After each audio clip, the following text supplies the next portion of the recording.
Right, 2-0 to me. So, okay, this is hard work today. The thread, the tensioner thread there, it does nothing apart from adjust. So it's not attached to this mechanism at all. In fact, it probably, there you go, it bumps against there. It's like a bump stop. That's all it does. I don't know if that's visible, probably not. So it's sticking out, it's a thread straight through that sort of little bulkhead in there. That's it. So that whatever that's called, cotter pin type of thing there, I think it's either it's the aid turning it, which I don't see why you do that because it's got a hex on it anyway, or it's holding that onto that threaded bar, maybe, possibly. Yeah, it could be that. Anyway, all it does is go through that bulkhead there. That's probably a threaded bulkhead, that plate there, and that thread just sticks out on the other side. So it's just adjusting where the stop is, I suppose, where this can be pulled back to. So by doing up that thread, all it's doing is pushing against the back of that. That's it. There's no grease involved here, nothing. So that, in quotes, just slides out of this. Once you've got the track off, you should be able to grab that pulley, that thing, grab that wheel thing there and pull it that way. That was hard work. So one hand through here, the other one was sort of on the top, and then I was like going in and then pulling it back with a clunk. And the only reason that worked is because I've got so much play in the bearings here. It was using it like a slide hammer. It's going and then pulling back, and that knock allowed this to slide out. So of course when it goes back in, it's all going to be greased up and lovely, which, to be fair, it's only going to get, yeah, there's a roller there, look, so it's only going to get caked up again. But there we go. It still makes sense to sort of clean up this surface here and perhaps put some sort of grease on it. I'm not sure good what good it would do, but you know, at least if it goes in the time that I've got it, it should be easy to come off. So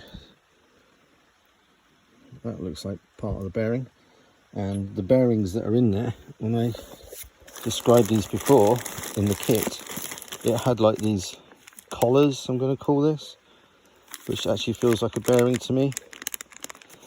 And then it's got these much bigger bearings here. So somehow they go in there. Oh, but that's probably what's left of the bearings that was in there. I really don't know what. I don't know if I've got like issues with like the races now or what. So I might end up, worst case, having to replace that whole front end. Anyway, the way I think we go next is,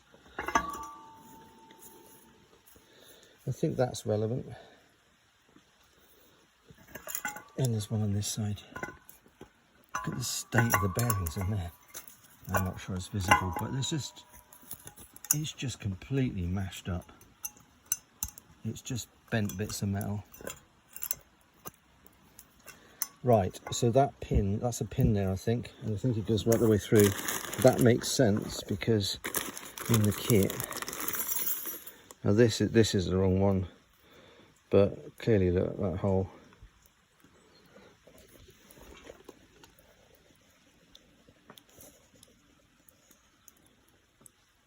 I don't fit in the hole, that's too small.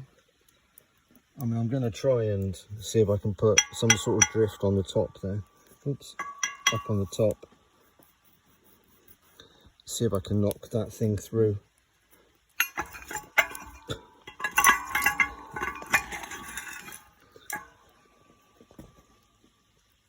don't know what's in there, apart from all the mud. Let me see what I've got. I'll go and get a lump hammer and some sort of pin. See if I can push that through. I'm guessing, yeah, there's something there. I don't know if it's threaded. I don't know. It doesn't come in a kit, certainly. Anyway, this ain't the right one, and that correlates with the fact that my lacquered circlip and the replacement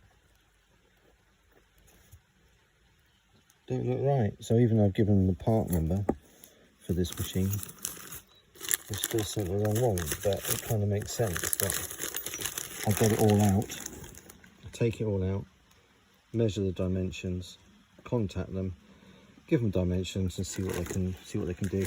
And I think once I've done all of this, I need to go and do that one over there. I'd like to think I can do it a bit quicker than this one, because this has not been a lot of fun, really. Oh yeah, at least the cat's left me alone now. It's still raining here. Garden loves it though. The state of that. So even if I could get it out, the fact those bearings completely shot means that it might just be knackered inside there. Decisions. Let's get it apart and then we'll go from there. And then I'll get on with that one, do the same. Right then, let's go.